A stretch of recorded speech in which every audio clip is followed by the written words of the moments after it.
I'm Gentleman Josh Hill. I'm Aaron Jeffrey. I'm Johnson Jazz Busiest. I'm Mike Malott. I'm Ruffian Style. Tune into Donttap Donttap podcast. Donttap podcast. Ron Jones. Follow me on Twitter. Hey, I'm UFC President Dana White, and you're in the ring with Callum McGregor. That's a big dog cash last week, Damon Jackson, man. Yeah, he was able to show some of his kicks, throwing his front kicks up the middle because he's not worried if anybody takes him down, obviously. And then just even some of his sneaky question mark kicks that he throws up there, like they're actually pretty solid. And he disguises some of his kicks well, changing angles with it. So able to utilize that, get Hernandez to the ground. I mean, Hernandez was able to make it through the fight, but that third round, he was looking gassy. And Damon, although he looks gassy, just muscles through it, right? Like he just gets through it, and he's a dog like that. And that's why you bet him when he's at +1 motherfucking 70.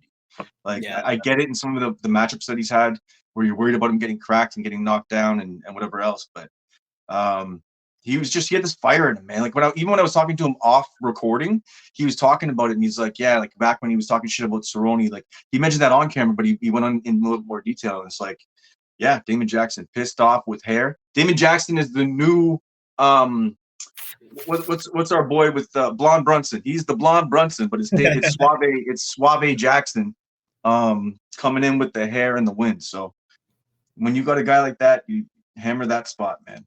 Anyways, that was obviously a big hit for me, and I could, we're a week separated from the Kyle Nelson debacle, so I'll leave that one to you. I made enough reels and poke fun at you, so I won't dig in on that one. But at the same time, I want to hear how your week was last week and what sort of worked for you. One thing I will say to you is this, and I have a reel coming up.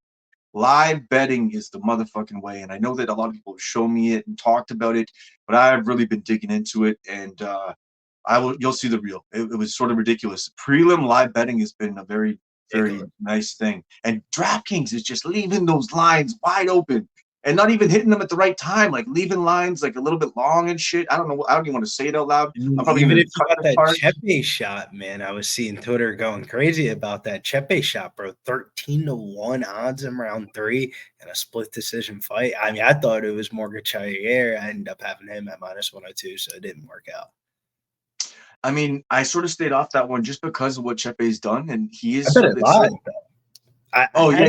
That's brilliant. Yeah, I bet it live. That's what I was saying. Like once I saw it play out a little bit, and I saw Morgan offensively wrestling, it was like what I thought Chepe was going to do. Morgan did, but overall, a little bit frustrating week. The picks were good, the reads were good, made some dough, but that Marissa Dixon fight in the first fight of the night, that one killed me. Had the sub prop there.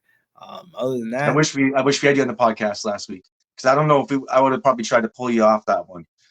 It's real hard. There's three things going against you in that fight: unproven first fight of the night and women's MMA. And I love women's MMA. Don't get me wrong, because I hit a lot of women's MMA picks, but first fight of the night, unproven, and women's MMA. That's a tough one, man. Because you really don't know how. I got a little bit overzealous from the PFL card on Thursday night. Banger. PFL is back. We're back Friday night, Las Vegas. Great PFL start to the season. Honestly, I said this last week on a couple podcasts. I felt more confident about the PFL shit than the UFC. So, PFL was great. Clean sweep the card. And over at One Championship, I put out one play, and it was a little bit of a homer play, but I thought it was not a pick 'em. I thought Dennis should have been at about a -200. Dennis Porich comes in, local Stony Creek boy, goes out there and just smashes in a beautiful Muay Thai fight. And yeah, just watch the highlight reels. Beautiful uppercut, just some nice stuff landed. The big emotional thing. He's had like so many fights, dude. That guy's fought so much. So great to see him get the win. He was -115. It was beautiful. So that was a nice cash. But yeah, let's take a look at this card coming up. It's UFC 300, and I will tell you ahead that we've already shot the couch versus the coach. So we had Coach Prickett from Niagara Top Team come on. We had Dissection of Violence come on. And then we had your boy, the dog of the year, Kyle Nelson, come on. And he brought some pretty good picks, actually. He went actually sort of head-to-head with Prickett. They were on either side of almost every play, which was good. And I saw there was a little bit of a back and forth, which was awesome. So, but yeah, let's dig into the picks. I'm going to let you take it away. I've hit some lines like months ago, like as soon as the lines went out on some of these plays. So I know that's not going to matter because that's what I got, and it's not what I'm going to be able to put out to everybody else. So I will reference those lines, but then we'll look at what the lines are today and dig in. But You bring your first spot to the table, sir. Take it away. Yeah, this first spot, let's talk about it early, man. I'm split on it because props actually came out on the main card on across the domestic books. And I didn't think that the fight to end by submission in the Bo Nickel fight would be only minus 115. And then Bo Nickel to win by knockout in round 1 at plus 230. I mean, we all kind of know how Brundage likes to fight. His only chance of winning in this fight is the way that he usually fights, is by pulling guillotine. That's the only way he wins this fight, is by pulling gilly. But I mean, Bo Nickel's one of the best collegiate wrestlers of all time. I mean, the biggest if he pulled the gilly. Yeah, I man, mean, if he pulls the gilly on Bo Nickel, if he pulls the gilly on Bo Nickel, he's gonna do it. He's gonna pull the gilly on Bo Nickel. And granted, it's the bottom level of competition with the knockouts. But hey, if Bo Nickel defends the guillotine, gets on top, starts raining down punches, it's not really his game. He usually likes to get towards the back. Cedric Dumas got towards the back of Cody Brundage pretty easily, but he also had an opportunity to ground and pound him out. But we've seen it before, man. I mean, Cody Brundage got knocked out by Jacob Malkoun by illegal elbow strikes to the head. In reality, from the film, we all know that was a pretty easy Jacob Malkoun round 1 knockout. But I mean, as long as Bo Nickel can get Mount here in dominant positions, I think the KO opportunity is there. It could be everyone's going to pick Bo Nickel by round 1 sub. I don't blame you. But if there's a chance and there's a will and there's a way, how many sports books this week are going to have the Bo Nickel submission prop as like a boosted odds play? Round 1 sub's going to be a boosted odds play. Who's to say if you told me Bo Nickel got a ground and pound knockout on round 1 after Cody Brundage pulled guillotine, would you be shocked? No. I'll be honest, even to get you what you want, I don't even know if Cody has to pull the guillotine, because I'll tell you, Cody's only chance in this fight, in my opinion, is on the feet. He actually has, like, he's supposed to be the wrestler or whatever, but then he's got a decent stand-up. And his only chance is to crack Bo Nickel on the overconfidence on the feet, Bo Nickel, who has decent stand-up, but who's likely going to take this to the ground. And I think he may even see the disadvantage he may have on the feet, because Brundage actually can crack. And he's going to, Bo Nickel's high fight IQ, he'll take him down pretty quick. And I do see like the thing about wrestling is he can get to a really advantageous situation and just land elbows down in his face and get that TKO for you and cash your ticket. So yeah, man, I could see him. He's going to be dominant, and when someone's dominant, a finish is coming on a guy who gets finished pretty regularly. So Brundage's only chance is like this weird banana peel slip by Nickel where he has a memory lapse. So I can't, or sorry, like a fight IQ lapse where I can't see it happening and he gets caught. But he's still not that great on the feet, and Brundage can crack. So, I mean, this line is actually absolutely crazy for even a human being versus a human being. I know he's a collegiate wrestler. I know he is Bo Nickel. Him to win by submission is basically even odds at plus 100. Him to win by knockouts plus 165. Then why is round 1 at plus 230? It just doesn't, like, the pricing does not make the valuable sense, if you get what I'm saying. Like, am I tripping or am I reading the market correctly? Like, why is the KO prop so low at plus 165? Like, they're obviously respecting that type of method of victory. Usually a Bo Nickel KO prop is like plus 200 or more. Okay, so let's take a look at my first play. So I do have a 2-piece. Actually, I have 4 plays I'm looking at right now. I may even sort of draw them all out because I do want to talk to you about one fight specifically because I'm interested in the lines moved a bit, but I think there's still value on the favorite. But I'll bring my first one to the table. This is one I hit weeks ago at plus 140. I think it was that I hit it at. I'm going to hit Sadiq Yusuf, and I'm going to fade Lopez again, but with someone who's way better, and I was wrong in my last approach with someone coming off the couch pretty much. He wasn't coming off the couch, he was training and rehabbing, but he had been away from the cage for so long. So with Yusuf, I just think that Allen wasn't able to sub him. He's never been subbed in his career. And what's Lopez's win condition, really, it's likely going to be a sub. It's not going to be a knockout because, yeah, okay, he was able to drop Sabatini, but I mean, really, no offense to you, but you could probably drop Sabatini at this point. So, you know, for me, I think that with a guy like Sadiq Yusuf, who's lost to an Edson Barbosa that he couldn't quite find in the fight and wasn't able to land his power, Yusuf has solid wrestling, slick jiu-jitsu, and he also has like his power that he presents. Like maybe his volume isn't there as much, but he lands big shots and has big moments on the feet. I don't know if Lopez is going to be able to handle him on the feet, if I'm honest. And then on the ground, I think that Yusuf's going to be able to get this back to the feet. And we got him at what, plus 124 right now. I think the line might get a little bit tighter if I'm on. I think there's going to be a lot of sharps possibly on Yusuf even more, and the line's going to move a little bit more. But I just think that his power presents a problem. And I think if you're going to give me plus 120 right now, still I'd hit it. I like it. I think he's the spot. I don't want to fade Lopez too much because his jiu-jitsu is high level and his striking is solid. It's just look at the difference in guys they fought. I mean, what do we got here for? We got a guy who's fought Edson Barbosa in his last fight versus a guy who's fought Gavin Tucker, and then also who was his last fight? Again, like I said, Sabatini when he dropped him. So it's like, I don't know. There's a level thing right now that I'm seeing. Yusuf's getting sort of faded because he lost to the man Edson Barbosa. I just don't know. So for me, do you see value in this spot? I think he's a solid dog. I'm right there with you. That's actually one of the I would honestly put that in contention for dog of the week. Everyone loves Diego Lopez, great hype man, social media guy, but Sadiq Youssef shouldn't. I think it's wrong fighter favored, to be honest with you. That's the way I kind of see it. I agree. I would still lean Sadiq Youssef. If I actually line this fight, I would probably line Sadiq Youssef the minus 125, minus 140 favorite.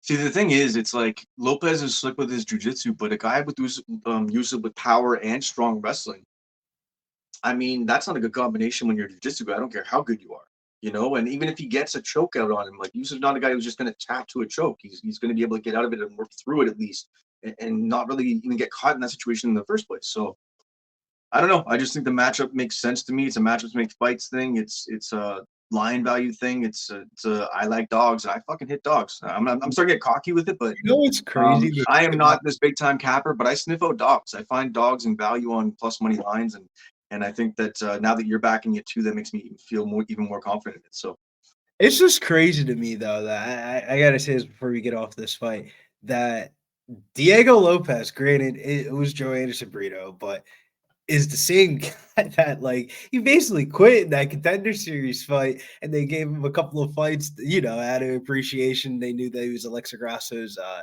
jiu-jitsu coach, so they gave him the couple of rubs, but damn, man, flash forward 3 to 4 years later, now he's favored over Sadiq Youssef, man. Diego Lopez, I don't want to disrespect the guy, but I think he does have that little bit of quit in him still, man. Not that he's going to quit on himself, but, man, I've seen his face get plumbled in a lot of fights before. And for those of you backing Lopez, it's not that we're diminishing even the level. The level is there 1,000%. It's just but sometimes you can only bring your level out in certain matchups with certain guys, and you're able to sort of exploit someone else's certain thing and show what you're good at. And in this matchup, I just don't think it's going to happen. I think he's going to get chin checked. And I even think you could see Yusuf win, or win inside the distance. But for me, I'll play it nice. Just keep the plus money on this play, hit it, and walk home. So why don't you take the next one? Talking about inside the distance, that's the second play that I have on the board here. We're going with the guy here, man. One of the things I've been trying to do here in MMA is really since basketball season's over, I can really deep dive into the props and stuff like that. Nailing the winner's win condition. More times than not, we always talk about how people are going to win, how should they win, but we don't ever go deeper into the method of victory props. Kind of like the last time that we talked, I was saying I didn't feel comfortable parlaying Julio Arce, but I like the round 2 knockout because that's his win condition, is knocking him out in the later rounds. I kind of feel like that theory has been helping me out a little bit here. And that's how I kind of feel about this Jalen Turner fight. I mean, minus 180. I mean, it opened up at minus 180. It's gone up to 230, 240. It'll probably be in a lot of people's parlays, but it's a pretty binary breakdown. When he wins his fights, all 14 of his wins are all inside the distance. Why would I bet the money line? If he should win by inside the distance here. I mean, Mercado is a great wrestler and grappler, but I don't think he's going to be able to find the range on Jalen Turner. Mercado, when he usually loses, it's usually by inside the distance. 4 out of 5 career losses inside the distance, 3 by KO, TKO, 1 by submission. I did the interview with Mills for We Want Picks with is that their name? We Want Picks with Jacob and the dude that used to be an agent for fighters. Yeah, Mills did an interview for them, and it was Jalen Turner for UFC 300, and I was his producer for it. And the way that he was talking, he just sounded, it was like not a cockiness, but like an uber or a confidence of like, oh, I know what this guy's going to try to do. We've been training it. I'm going to knock this dude out. He said he wants to get his hand raised, but Mills said, you got to get inside the distance. He started smiling. He said, I'm going to get my hand raised.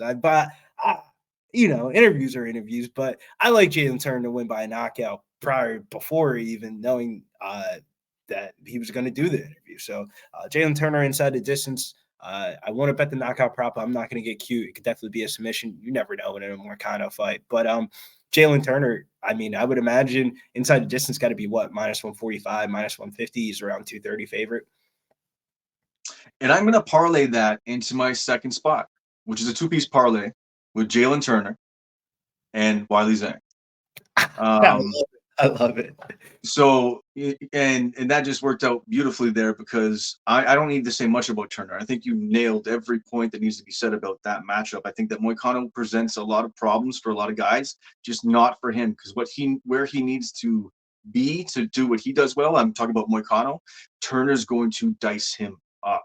I think he's going to land close elbows on him if he tries to close distance. He's so tricky with his strikes. His kicks up the middle. There's just a lot there, and I'm not even worried about Moicano potentially taking him down at points. I think he gets back to the cage, wall walks, gets back up, and I'm not worried about the sub there. So yeah, Turner in a parlay with Zhang. Now Zhang, I mean, I think there's a levels thing right now. Like in this matchup, that's just the easiest way to look at it. You look at the line; it's inflated and really wide, one of the bigger lines in the card. I'll be talking about the other one real soon. But for me, I just think that I love her. Like I absolutely love her. She is possibly one of the badass, possibly one of the most badass women right now in MMA. She's a pit bull in there. Her level changes are absolutely beautiful as she transitions from her striking to her wrestling. Her wrestling has come along so well, and it's absolutely, when you're worried about both things, it sets up her striking, or when you're worried about her striking, it sets up her wrestling. She mixes and ups everything so beautifully, and when she lands, she damages on girls. Like the only girl that ever really chin check her and really like put her in her place was Rose. And Rose is very, very high level at setting girls up. She's very high level on the feet. So yeah, give me Zhang, give me Turner, minus 130. The line may be a little bit different on your books, but that's roughly where you're sitting at. It may have moved a little bit since I hit it, which was only just a little bit earlier today. So, but anyways, yeah, so that's my parlay, minus 130, Zhang, Turner, and I think that hits. So do you sort of stay on the Weili Zhang fight? Because that's actually my third spot, was a prop in that. There we fight. go. I like the because the round props have came out and stuff like that. Weili Zhang, method of the victory, KO TKO rounds 2, 3, or 4 at plus 370. I think a lot of people are going to pencil this in as a decision for Weili Zhang, but I actually think that this is going to be a knockout here. I mean, she's the total package, fast, accurate striker. Like you said, beautiful ground game. For her to win this fight, it's going to be one of those ones where she's going to have to go for a knockout. And with her going for a knockout, that should set up the counter striking opportunities for Weili Zhang on the feet, and vice versa. I think that can give her an opportunity to get takedowns and land damage. So I actually like the knockout prop 2, 3, 4 plus 370. Even if you won this, sprinkle the submissions round 2, 3, 4, 1200 plus 1200. I think it's going to be a Weili Zhang rounds 2, 3, or 4. Like if this goes into the 5th, I see this hitting the scorecards by then. You sold me. I already wrote it down. The moment you said it, I was like, yeah, that seems like a good margin of time where she's going to get it. It won't be late. I think she gets it earlier than the 5th round. And it always takes, I mean, a knockout can happen in the 1st round. It happens. It is what it is. If you're gambling one way or the other on it, it's sort of one of those things that you just got to take it for what it is. But the 2nd round and on, in the 2nd round for a lot of fights, whether it's a 5-round fight or a 3-round fight, is usually where things start to happen. So definitely like it. So yeah, I think it's a great play. I'm going to bring my next spot. Now I have a chalk piece, and I'm going to throw it at you just quickly, and we'll talk about it in a minute, which is Aljamain Sterling. I want to talk about that fight. He was a little bit, he's about minus 124. I could be wrong where the line was before, but he's at minus 150. We'll talk about that in a minute, though. I got to talk about a hugely disrespectful line, and I haven't checked to see where it's moved to, but it's moved a little bit because people see on some books. But we're sitting at a plus 360 for Holly Holm. So you got to talk to me about this because don't do it. First and foremost, we got this. Kayla Harrison went to a decision with Aspen Ladd. Aspen Ladd. This is somebody who all of you on your podcast and everybody on Twitter and everybody said should be traded for a bag of hockey pucks, traded for a roll of tape, all this shit. She's just not there. So Kayla Harrison goes to a decision with her. That's a showcase. I know that there's. What's that? That's a showcase fight, though. So it wasn't in the PFL regular season. If it was in the regular season, maybe she goes for the finish. But since it's a showcase fight, the method of victory has no add-on bonus. Yeah, sure. But for me, it's still like you watch them go head to head in the way it was looking. She can say she sort of sparred her and played it. It doesn't matter, man. It didn't look good. And Kayla Harrison, fine. She goes to the decision with Aspen Ladd, and I get what you're saying. Usually in the PFL, there's no real juice worth the squeeze. You can sort of, if she felt like she could coast through the fight, but she didn't look all that great against her in the fight either. Although it was a unanimous decision win, it wasn't that solid. I questioned things, but coming off of the loss, and obviously, like I was saying, she loses to Larissa Pacheco, and Larissa Pacheco is an absolute monster, absolute beast. But I don't know, dude. Holly Holm has been fighting monsters for her whole career. Highest level of the levels of the levels. This is like I'm not suggesting it's a levels thing because Kayla Harrison is of the pedigree that like she's cut from a cloth. I get it 100%. When it comes down to her judo, she's able to implement that and get it down to the ground and where she wants it to be. And her wrestling is top. Her power is there, and her striking has come along a great deal. But Holly Holm is an athlete who's extremely strong and won't necessarily be bullied by anybody. And even though there's a high-level technique there, I think that Holm can make it difficult for her enough in the grappling realm to get this back to the feet at points. And this fight is set. But if you want to help me with this, the line is set, I believe, to go to decision. So if it's set to go to a decision, or at least close to, and we have a dog at that wide of a line, I'm looking at it and I'm confused by it. Because I think Holly Holm is strong enough now where she's able to at least counteract some of the wrestling from Kayla Harrison. And I think Harrison's going to actually try to stand on the feet with her.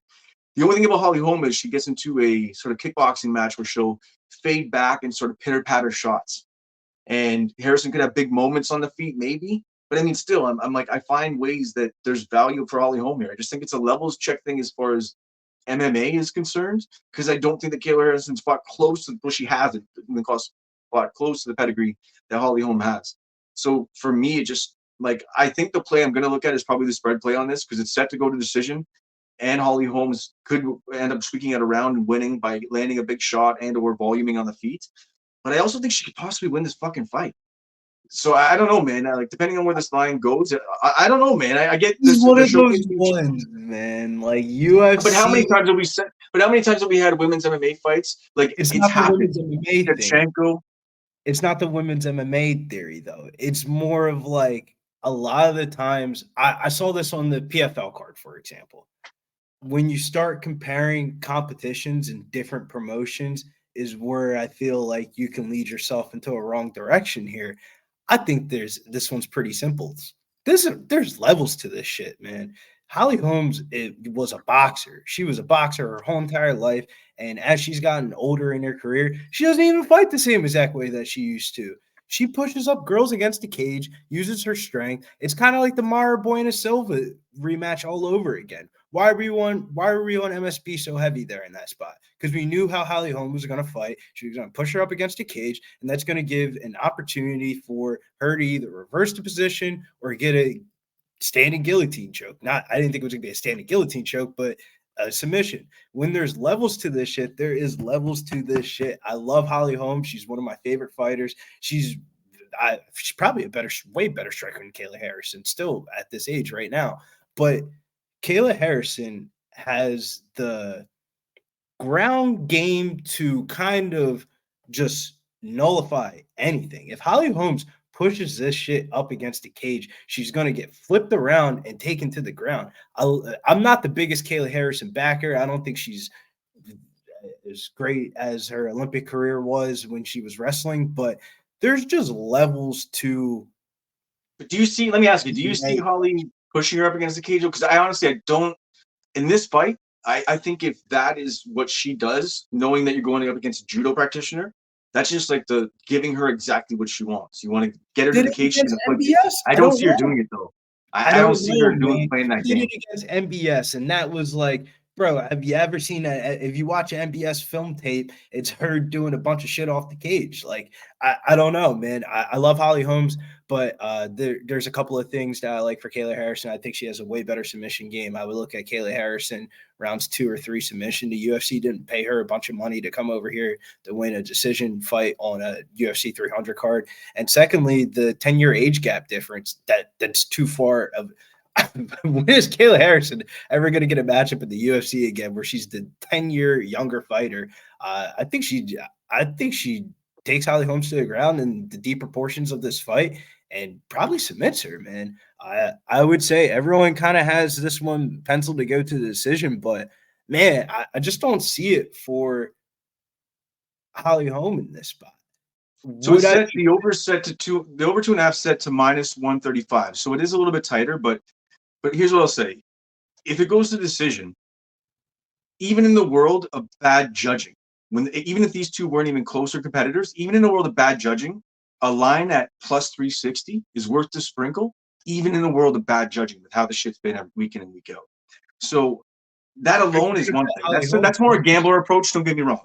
But even from there, but if you look at it, man, like I got to pull the card and strength of schedule, man. I really have to.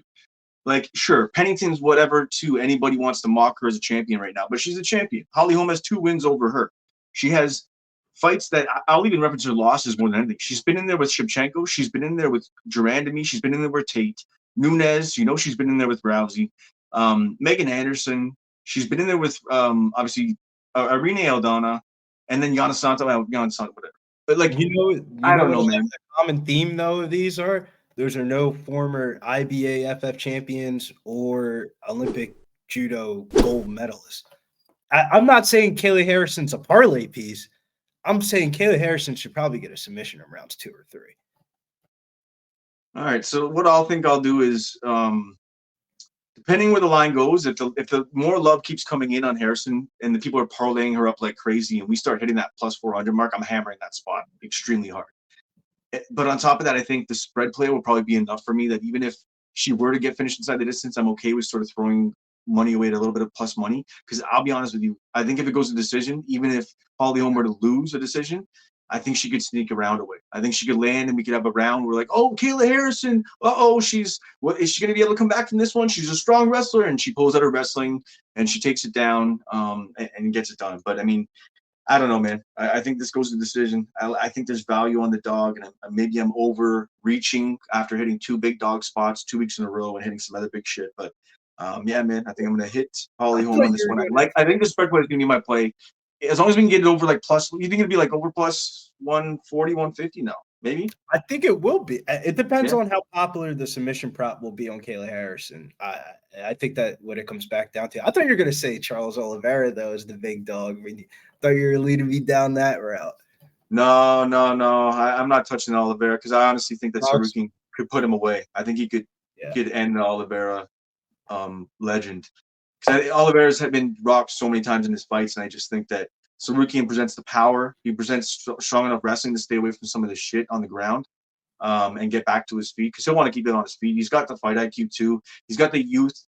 This is a changing of the guard fight, I think, and a lot of people are still on Oliveira, and I know he's the boogeyman. He's not actually. He's not the boogeyman, but he's just a killer. And in there, he sort of thrives in chaos. But I just think that Sarukian is going to fuck him up. So I don't. It's still parlaying against Oliveira. I don't know if I want to do it just because it's Charles, but I'm sort of staying off that fight. But I think Sarukian would be a side for me. What is your next spot? Now that I brought you the dog, and I was hoping you would at least dissect it a little bit, so maybe I lay off it at this price point and hit the spread. But what would be your next spot you want to bring to the table?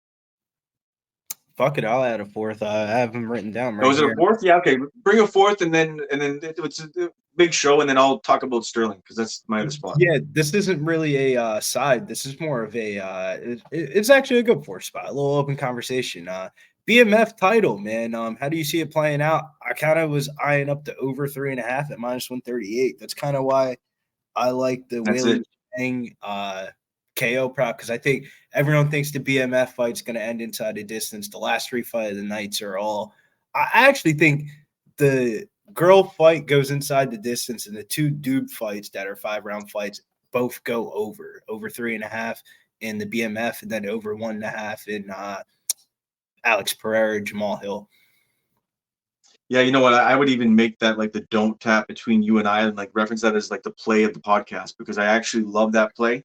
Because I almost wanted to hit Holloway as the dog, because I just think that he's going to make this greasy as hell. And although he's looked pretty rough in some of his fights where he's taken some shots and you wonder, is finally his chin going to get cracked? Because it is going to happen eventually, right? And if there's anybody that can do it, it is Justin Gaethje.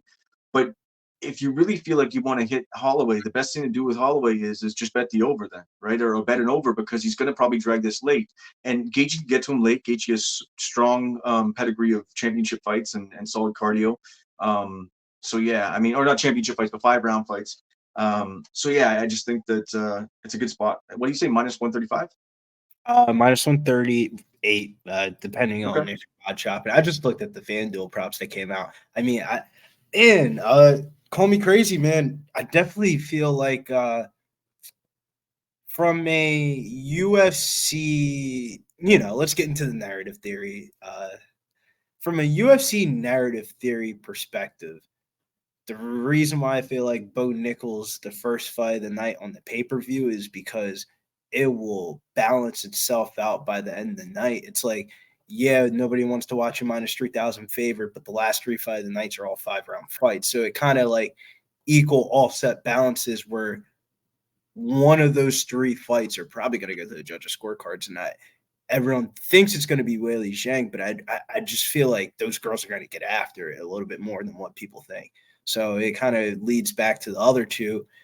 And I feel way more confident in Gaethje Holloway going over 3.5 rounds than Alex Pereira. No, I like the spot, man. It's something that when you feel like you're really heavy on a spot so much, and you're thinking like you're on a side where Holloway presents this, I'll go to decision with volume, and that's what he does in almost all his fights. But you maybe want to be gun shy on it. This is the best way to do it, right? Look at the condition.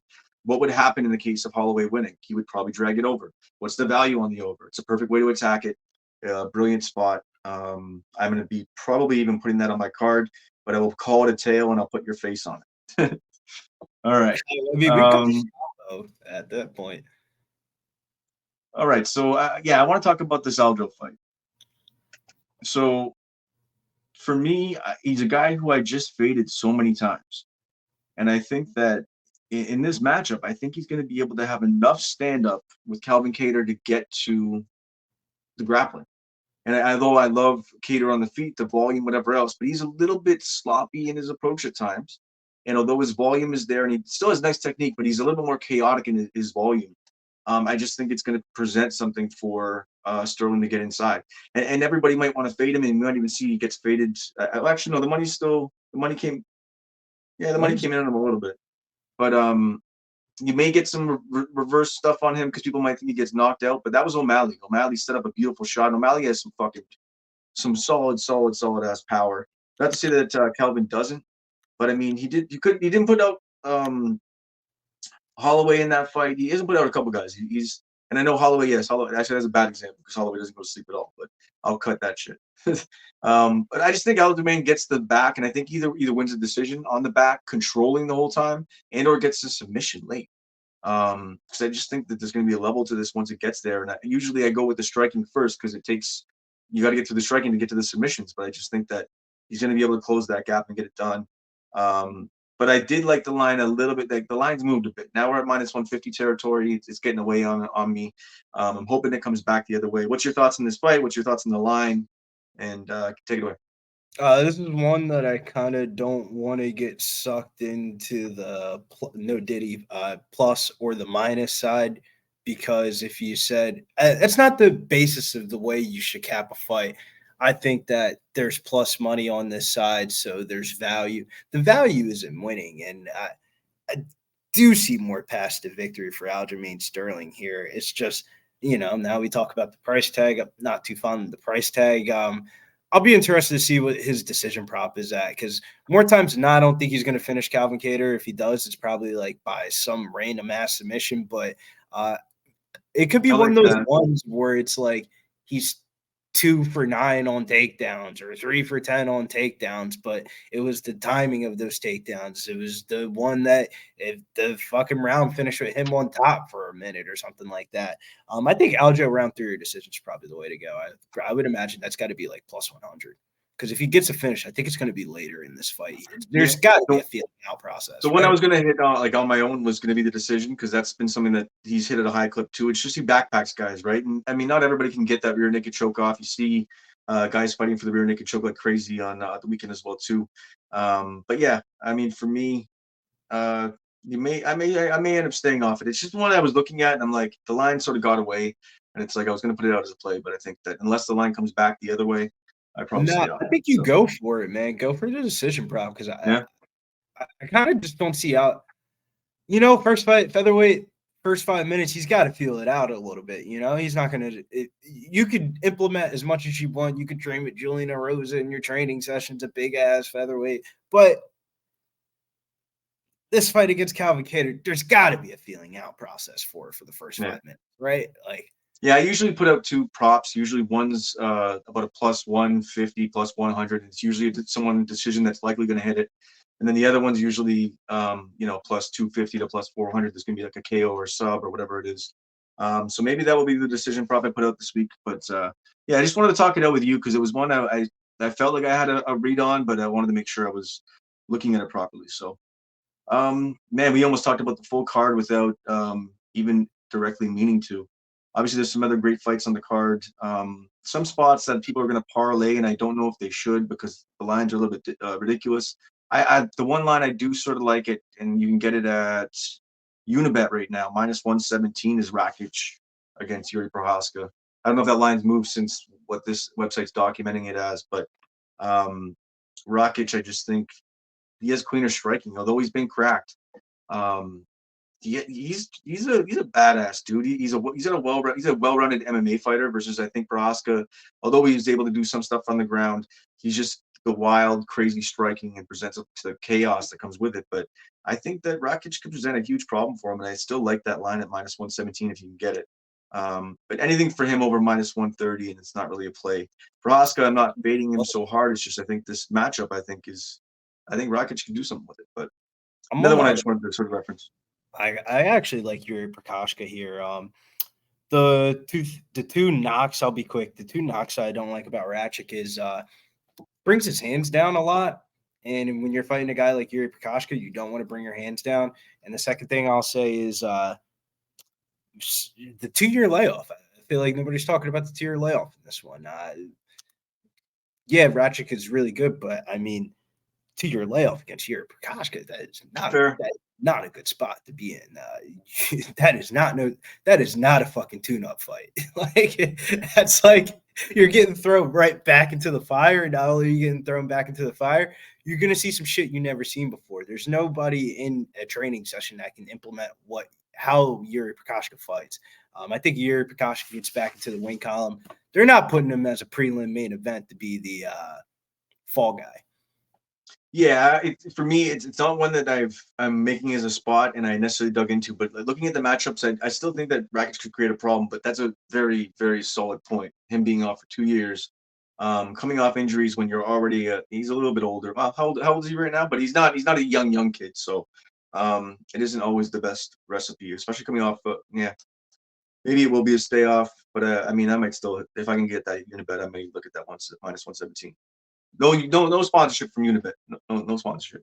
Yeah, I think we hit a whole bunch of spots, man. I really like the over in the Holloway fight. I think that's a great spot. I think it's awesome the way that one look. We got a parlay out there. We got a couple pretty sharp spots, and obviously I'm digging into the dogs again. But I think one thing we'll agree that our dog of the week will be Sadiq Yusuf between you and I. I think we're both pretty well agreed on that one.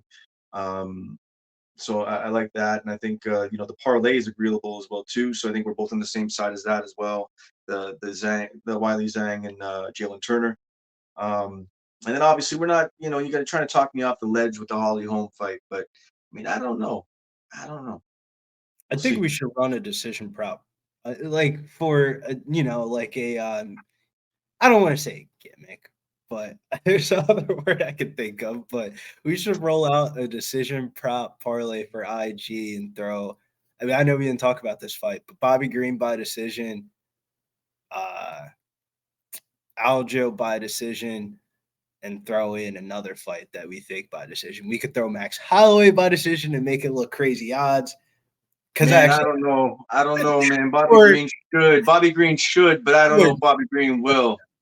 Bobby but Green Bobby should, Green but I don't know would. if Bobby Green will. And Jim Miller's been such good ROI for me. I almost feel like that's like almost like sacrilegious, like I'm wearing shoes inside a temple or something. Like it's So not you're a good leaning thing. towards the Jim Miller side. Like if you had to do like a Tapology or a Pub Sports Radio contest pick, you would go with Jim Miller. I think for me, I think the way to play that one is live. I think if you see that Jim Miller touches Bobby Green once and you can get on the live line and you see Bobby Green not liking it and wins him back at all, even a I'm little just bit, gonna and touch him. Bobby Green doesn't have control over the stand up. Yeah. What's that? Bobby's got the Philly shell. He's gonna. No, Them hands are I gonna be get it. down. I get it, but Hands Jim go Jim down. tends to catch guys and they don't see it. Like he's got sort of an awkward stand up style. He's got that power that people don't see coming, and he's touched guys that he wasn't supposed to touch before. So I don't know. That one's interesting. So your decision was what? It was decision for Green, decision for Sterling, and decision for Maybe the third one is like I would either say safe Marina Rodriguez by decision or gamble with Max Holloway by decision. Because I mean, I would imagine Max Holloway by decision alone is probably going to be like 550 or 650. yeah, okay. Well, I mean, here's the thing. That's something that you put out regardless, and I think there's definitely some value in it. For me, I'm more scared off because my own personal kind of bias with the ROI of Jim Miller, and probably because I'm a little bit of a fanboy for him because I'm old and shit. But yeah, no, there's definitely value in that. People like putting together the decision parlays and prop parlays, and I definitely see it. But you bring up a good point. Get over to Pub Sports Radio for any of you that do listen in. It's a free contest. Like everybody loves making picks, and maybe there's a week that you don't have the money to put into the card, or you don't want to overinvest in the card. Go on Pub Sports Radio, right? Go and make your picks on there. It's free. Like what's not to like, right? These are the You can first pick right your two. you pick your shots, exactly how the finish is going to be in the round prop as well, or in the round as well too. So pretty solid, and you want to try to beat some of the pros. You got to beat some of these guys. Billy likes to know, but likes to think that he knows that everything when it comes to MMA. But you got to prove it to him. You step in and see if you can beat Mr. Billy Briz, and see if even Mills. You got to crack Mills too. Yeah, Man, listening to you guys, I listened to you guys on MMA Locker Room the past couple of weeks, and man, you guys just love this. I haven't listened this week yet, but you guys go back and forth, so it's good banter. yeah, it was actually funny. We were all kind of pretty aligned this week. Besides, 2 cents was on the side, the Corneli side. He was hip to it. But this week should be a fun week. Word of advice: don't overdo it. I know a lot of people want to load up the wagon and get those max plays in, but this is one. Don't overthink the overthink. You know what I'm saying? What you see is what you're going to get, I feel like, with a lot of these And the spots. one thing I will say is, if you do, as you're saying that, if you do have a dog that you do like, there's going to be a lot of extra betting this week. There's going to be a lot of people betting this week, moving lines, ways. So if there's a dog that you do like, and you maybe think that the line might move in the other person's favor even more, I mean, you might want to wait. Or if you think there's a line that's closer and you seem like there's love coming in the other way, you might want to wait because you may get a little bit more value, because there's going to be a lot more people betting this week because it's UFC 300. There's going to be so many blind bettors, so many people betting this that don't normally even watch the sport. So definitely something to pay attention to. Pay attention to the lines this week as you bet. So I think we leave it there, though. We dug in for a while. It's good to sort of hash it out. It's good to talk to you. I haven't talked to you in a little bit. But yeah, man, I think we'll call it there. Oh yeah, shouts to everybody. Make sure you hit the Donttap podcast, subscribe on YouTube, Instagram, and over on Yeah, X. look, okay, and I meant to say on Instagram, we have hit over 1,000 followers. Absolutely amazing. I'm ecstatic about that and absolutely love it. We got to take that energy and move it on over to YouTube. We got to, and part of that is me. I got to start to really push YouTube instead of pushing reels on Instagram. I got to get on those reels on YouTube. I got to make it my platform that I really push. But everybody on Instagram, get over to YouTube. I'm going to clip this right now. Get over to YouTube. You guys love the reels. You like everything else. You love all the editing and all the fun stuff and the graphics and all the crazy stuff that we do on the page. Get over to YouTube, like, share, and subscribe. Tune into the Donttap podcast.